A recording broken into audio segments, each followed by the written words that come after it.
Stories flix प्रस्तुत करता है आपके लिए एक नई मूवी स्टारगेट। कहानी की शुरुआत होती है और हमें 1928 का समय दिखाया जाता है, गीजा, इजिप्ट। यहाँ पे कैथरीन लैंगफोर्ड और उनके पिता, जो कि एक खोजी रहते हैं, वैज्ञानिक रहते हैं, इन्होंने धरती के कोने से एक अलग प्रकार के पत्थर को ढूंढा होता है जो कि गोला आकार में होता है और ये बहुत सालों पुराना होता है। और इस खोज के बाद इन लोगों का नाम पूरी दुनिया में हो जाता है और इसे ये लोग अमेरिका लेके चल जाते हैं। कहानी दोस्तों अब फास्ट फॉरवर्ड हो जाती है और हमें 1994 दिखाया जाता है। कैथरीन लैंगफोर्ड, जिसको आपने पहले सीन में देखा था, अब ये पूरी तरीके से बूढ़ी हो चुकी है और ये इस पे लिखे हुए साइन को समझने के लिए एक इथियोलॉजिस्ट के पास जाती है जिसका नाम रहता है डैनियल जैक्सन। ये एक बहुत जाना माना PhD होल्डर रहता है और एक प्रोफेसर रहता है जिसे कैथरीन लैंगफोर्ड ने अप्रोच किया होता है इस स्टोन पे लिखे हुए चीज़ों को पढ़ने के लिए। दोस्तों ये जो स्टोन होता है इसके अंदर 6 तरीके की भाषाओं में लिखा होता है।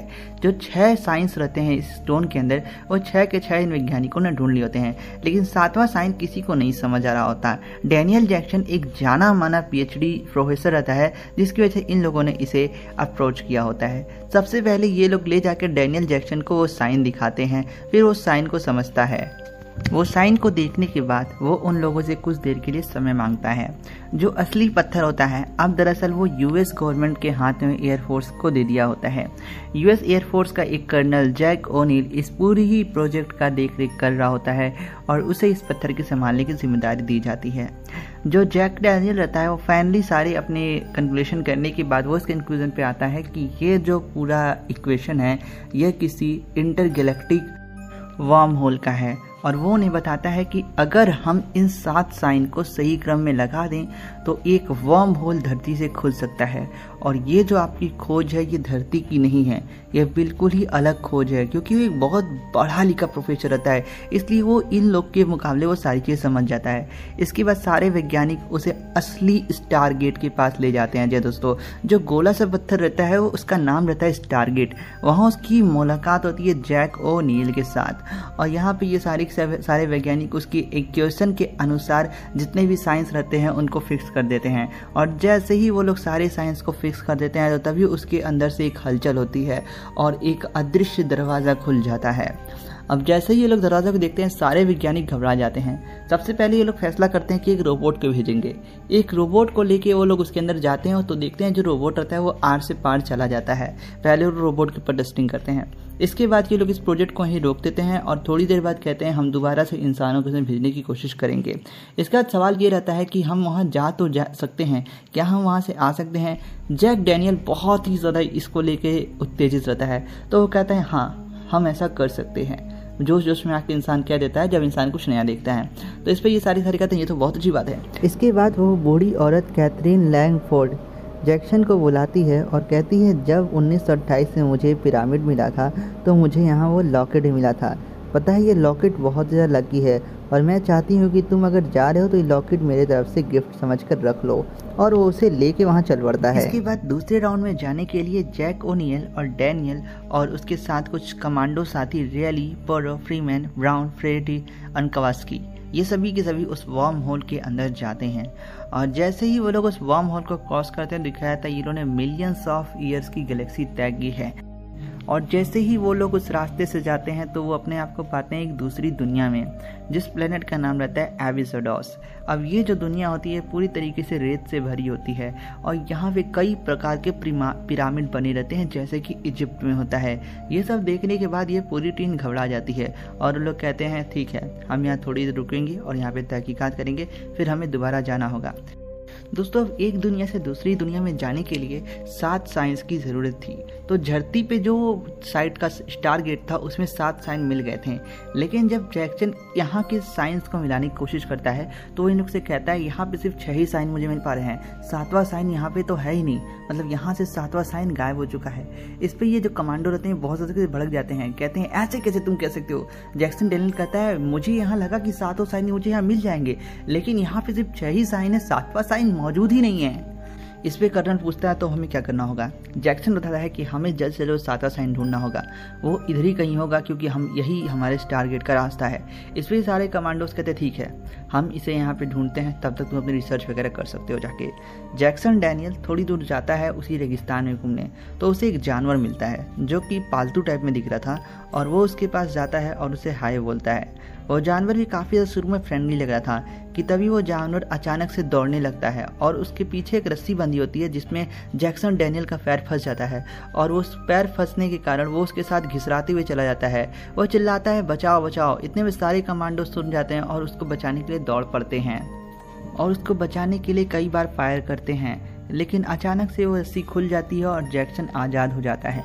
लेकिन जब जैक्सन और कमांडोज अपनी आंखों के सामने देखते हैं तो उन लोग को विश्वास नहीं होता, उनके सामने कई सारे इंसान होते हैं जो कि किसी प्रकार का खदान में काम कर रहे थे, और ये लोग उसे देख के बहुत ज़्यादा हैरान हो जाते हैं और फिर उसके बाद ये लोग उसकी तरफ आगे बढ़ते हैं। वहीं जो खदान में काम कर रहे इंसान रहते हैं, इन लोगों के लिए भी एक बहुत नया एक्सपीरियंस होता है, और इसके बाद ये लोग इनसे बात करने जाते हैं। जैसे ही वो आदिवासी पीपुल कह लो या फिर कह लें जो लोग काम कर रहे थे, मजदूर थे, वो जैक्सन को देखते हैं और उसके गले में एक लॉकेट होता है जहाँ जो आने से पहले कैथरीन ने दिया था। वो वाला लॉकेट देखते ही वो सब इसके दीवाने हो जाते हैं और इसको अपना भगवान मानने लगते हैं और इसके सामने सर झुकाकर खड़े हो जाते हैं। यह देखने के बाद जैक्सन हैरान हो जाता है। जैक ओनिल कहता है ये तो सब तुम्हारे लॉकेट का कमाल है, कुछ तो इसमें बात होगी।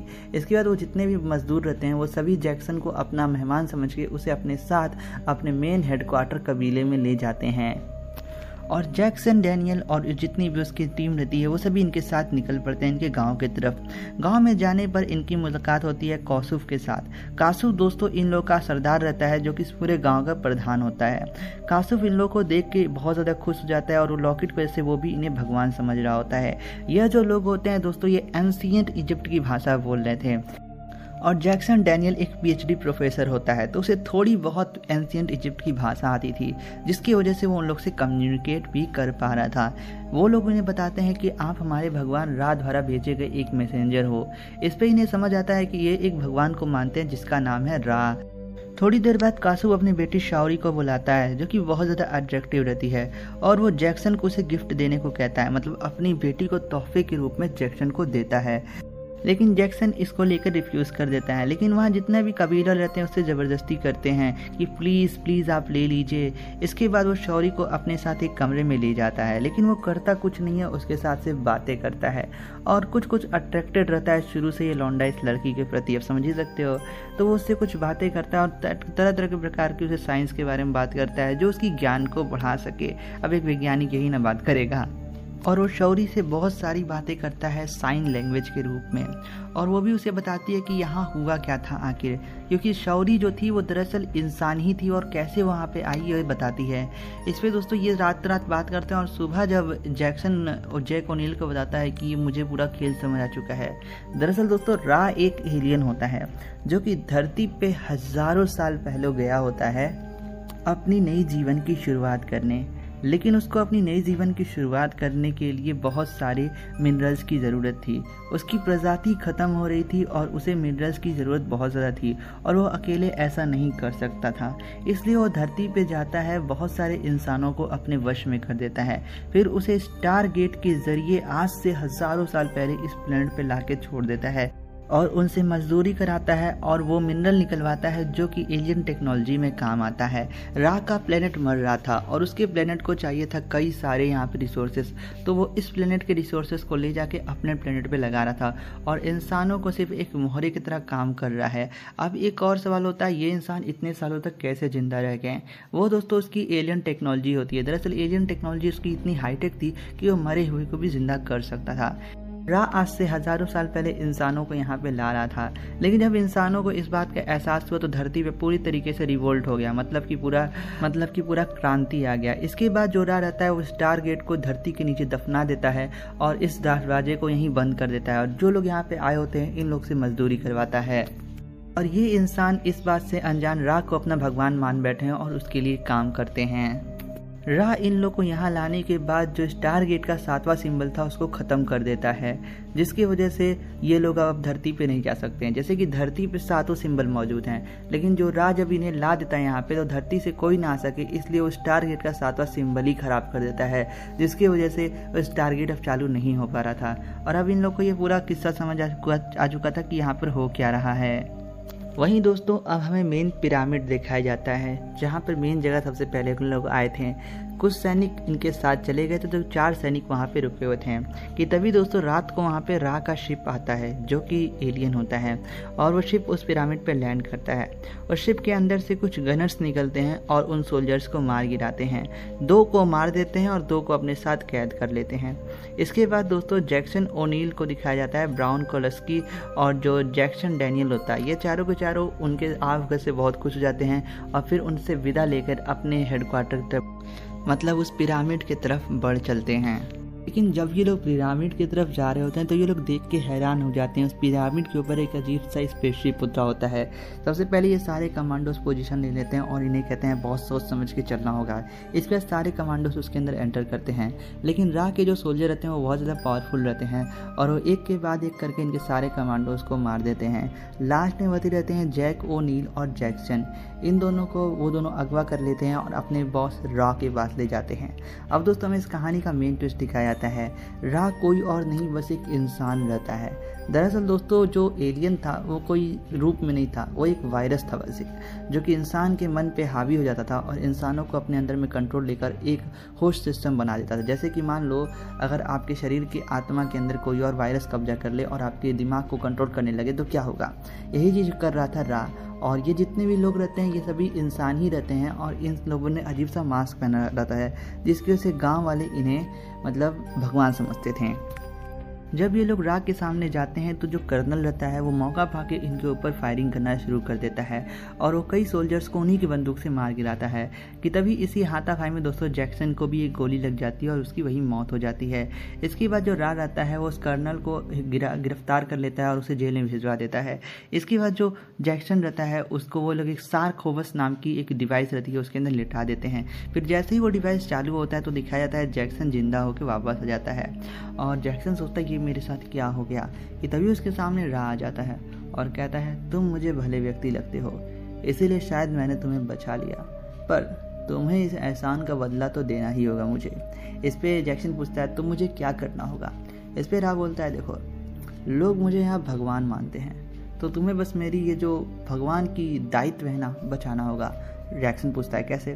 कहता है तुम्हारे कुछ दोस्त और साथी को हमने किडनैप कर लिया है, मतलब कि अपहरण कर लिया या उनको कस्टडी में ले लिया है। तुम्हें कुछ नहीं करना है, सारे गांव वालों के सामने उन लोगों को मार के ख़त्म कर देना है, जिसकी वजह से वो गांव वाले तुम्हें मेरा मैसेंजर समझें और मेरी पूजा करें और तुम्हारी पूजा करेंगे।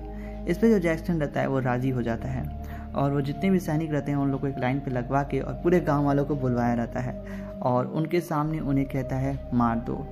और वहीं दोस्तों जो साकारा रहता है और उसके कुछ दोस्त रहते हैं जिन्होंने ये सच्चाई जान ली होती है, सुन ली होती है, वो भी लोग वहाँ पे आए रहते हैं और उनके हाथों में कुछ बंदूक होता है। जैसे ही वो उन्हें मारने वाला होता है तो अपनी बंदूक को घुमा लेता है और उसके ही सैनिक के ऊपर हमला कर देता है और वहीं साकारा और उसके दोस्त हवा में फायर कर दे, जिसके कारण भगदड़ में जाती है और इस भगदड़ का फ़ायदा उठा के जितने भी सैनिक रहते हैं वहाँ से भाग जाते हैं। राह आता है उन लोग से पीछा करो। इसके बाद जैक्सन, जैक ओनील और जो साकुरा रहता है वो सभी के सभी बचते बचाते एक गुफा के अंदर जाते हैं, जहाँ पे साकुरा जैक्सन को एक सिंबल दिखाता है और वो एक विक्ट्री का सिंबल रहता है। लेकिन जैक्सन जब वो सिंबल को देखता है और अपने एल्गोरिथम के हिसाब से कैलकुलेट करता है तो समझ जाता है ये कोई विक्ट्री का सिंबल नहीं है, ये 7th साइन है। मतलब कि जाने अनजाने में इन सारे गाँव वालों को 7 साइन याद था, लेकिन सब इसे विक्ट्री का साइन समझ रहे थे। वही दोस्तों पूरे गांव वाले अब इनका सच जान चुके थे कि ये कोई भगवान नहीं है, तो सारे के सारे लोग उनके ऊपर हमला कर देते हैं रा के ऊपर। वहीं दोस्तों रा अपने शिप में बैठ जाता है और कई सारे फाइटर जेट्स उनके खिलाफ भेजता है। इंसान ही बहुत भयंकर जंग लड़ते हैं लेकिन उनके पास हथियार गोला बहुत कम रहता है, जिसकी वजह से इनका गोली खत्म हो जाता है और इसके वजह से सारे इंसान उनके सामने सिलेंडर कर देते हैं। इसके बाद उस फाइटर जेट के अंदर जो पायलट 2 बैठे रहते हैं वो सभी निकल के बाहर आते हैं और इन लोगों को बंदूक की नोक पे ले लेते हैं और इन लोगों को मारने वाले होते हैं कि तभी दोस्तों दिखाया जाता है पीछे से जो बचे हुए कबीले वाले रहते हैं वो भी लोग आ जाते हैं और लोग हज़ारों की संख्या में होते हैं और इनकी तरफ बढ़ पड़ते हैं इन्हें मारने के लिए। ये जो फाइटर पायलट के शिप रहते हैं ये भी लोग फायर करते हैं लेकिन 2-4 लोग को ही मार पाते हैं और वो सारे गाँव वाले मिल के इनका नकाब फाड़ देते हैं और देख जाते हैं कि ये तो बस इंसान ही थे जिनको हम भगवान समझा करते थे। और इसके बाद इसी हादसे के दौरान जो शाओरी रहती है, जो जैक्सन की नई गर्लफ्रेंड बनी रहती है, वो भी मारी जाती है। जैक्सन उससे देख जाता है और उसकी बॉडी को उठा के लेकर रा के शिप के अंदर जाता है और उसके साथ कर्नल जैक ओनील भी होता है। जब ये लोग वहाँ पहुँचते हैं तो इनका सामना होता है एनुबिस से, रा का पर्सनल बॉडीगार्ड। और जैक ओनील एनुबिस के साथ बहुत भयंकर फाइट करता है और वहीं जैक्सन रहता है वो शाओरी को लेकर टेलीपोर्टेशन डिवाइस के जरिए वो रा के मेन शिप पे पहुंच जाता है। फिर उसे उस मशीन पे रख देता है जिससे इंसान जिंदा होते हैं और वो किसी प्रकार से शाओरी को जिंदा कर देता है। लेकिन अहम मौके पर वहाँ पर रा आ जाता है और जैक्सन और शाओरी को देख जाता है और उन्हें मारने के लिए दौड़ा देता है। लेकिन नीचे जो जैक ओनील रहता है वो किसी प्रकार से अनुबिस को मार के वहाँ पे टेलीपोर्टेशन सिस्टम ऑन कर देता है जिसकी वजह से जो शाओरी और रा रहते हैं वो टेलीपोर्ट होकर नीचे वाले हिस्से में आ जाते हैं। वहीं जो शिप में बैठा ऊपर रा रहता है वो समझ जाता है कि अब हम यहाँ से कुछ नहीं कर सकते, तो उसके पास कोई आइडिया नहीं रहता है तो वहाँ से वो जाने लगता है। लेकिन जाने से पहले वो उस पिरामिड वाले ग्रह पर एक एटम बम रख के गया था जो कि फटने के बाद इस धरती को ख़त्म कर देगा। इसके बाद जैक ओनील और जैक्सन को कुछ समझ नहीं आता लेकिन टेलीपोर्टेशन डिवाइस अभी भी काम कर रहा था तो वो लोग उस बम को कुछ नहीं करते, रखते हैं टेलीपोर्टेशन डिवाइस के अंदर और फिर रा के शिप में टेलीपोर्ट कर देते हैं। जब रा का शिप ऊंचाई पे जाता है तो वो बम को देख जाता है लेकिन इसके पहले रा कुछ कर पाता, वो बम पूरी तरीके से फट जाता है और रा वहीं मारा जाता है और पूरे स्पेस में एक बहुत भयंकर ब्लास्ट हो जाता है। और वहीं दोस्तों यहाँ पर हमें दिखाया जाता है इस ग्रह पे जो रहते हैं वो सारे इंसान जीत जाते हैं और सभी आपस में जश्न मनाते हैं। इसके बाद दोस्तों वहाँ पे जितने कमांडोज रहते हैं उन लोगों को 7 साइंस में मिल गया होता है जिसके से वो लोग अब धरती पे आने की तैयारी कर रहे होते हैं। लेकिन जो जैक्सन रहता है वो कहता है नहीं, मैं नहीं आने वाला, मैं इनके साथ रुकूंगा क्योंकि मुझे यहाँ अपना प्यार मिल गया। तीनों कमांडोज जो रहते हैं बचे कुचे वो लोग धरती की तरफ आगे बढ़ जाते हैं और जो जैक्सन रहता है प्रोफेसर वो वहीं रुक जाता है, शाओरी के साथ अपनी आगे की ज़िंदगी बिताता है। और इसी के साथ दोस्तों ये मूवी खत्म हो जाती है। स्टारगेट 1994 में मूवी आई थी। आशा करूँगा ये मूवी आपको अच्छी लगी। अगर अच्छी लगी हो तो दोस्तों हमारे चैनल को करिएगा सब्सक्राइब। मिलेंगे अगली वीडियो में। Thanks for watching.